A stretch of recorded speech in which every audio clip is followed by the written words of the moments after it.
ஒன்னே ஒண்ணுதான், நாம தொழுகை என்கிற பெயரால் அதனுடைய உயிரை விட்டு விட்டு சடங்கை பிடிச்சிருக்கோம்.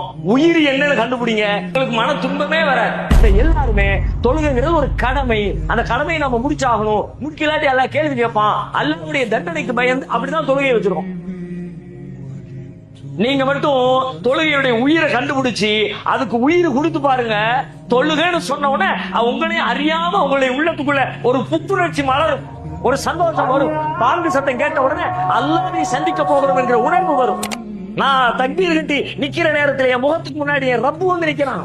அப்படி ரப்புல் ஆலமீன் முன்னாடி வந்து டைம் கொடுத்து நிக்கிறான்.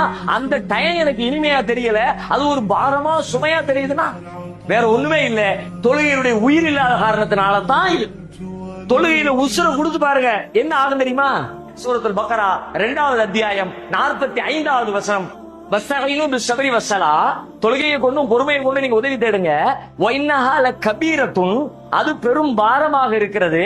இல்ல அலல் ஹாஷியின், குஷு உடையவர்களை தவிர மற்றவர்களுக்கு இது பாரம். குஷு எப்படின்னா சாதாரண பணிதல் இல்ல, நான் ஒண்ணுமே இல்ல அப்படிங்கிற ஒரு உணர்வோடு அல்லாஹ் முன்னாடி நிக்கணும்.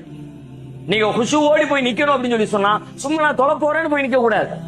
நான் என்னுடைய அடையாளம், என்னுடைய பெருமை, என்னுடைய கல்வி, என்னுடைய அதிகாரம், என்னை பற்றி எனக்குள்ள இருக்கிற எல்லா பிம்பங்களையும் உடைச்சு எரிஞ்சு நான் ஒண்ணுமே இல்ல ரப்பே, என்னால ஒண்ணுமே முடியாது அல்லாஹ், ஒன்ன தவிர, உன் ஆற்றலை தவிர, உன் கிருபையை தவிர, உன் இரக்கத்தை தவிர, உன் கருணையை தவிர நான் வாழ்வதற்கு, நான் செயல்படுவதற்கு, நான் முன்னேறுவதற்கு என்கிட்ட எந்த ஆற்றலும் இல்ல ரப்பே அப்படின்னு என்ன மொத்தமா அல்லாஹ்வுக்கு முன்னாடி சரணடை வைக்கிறல்ல, அந்த சரணடைகிற மன உணர்வுக்கு பேரு குஷு.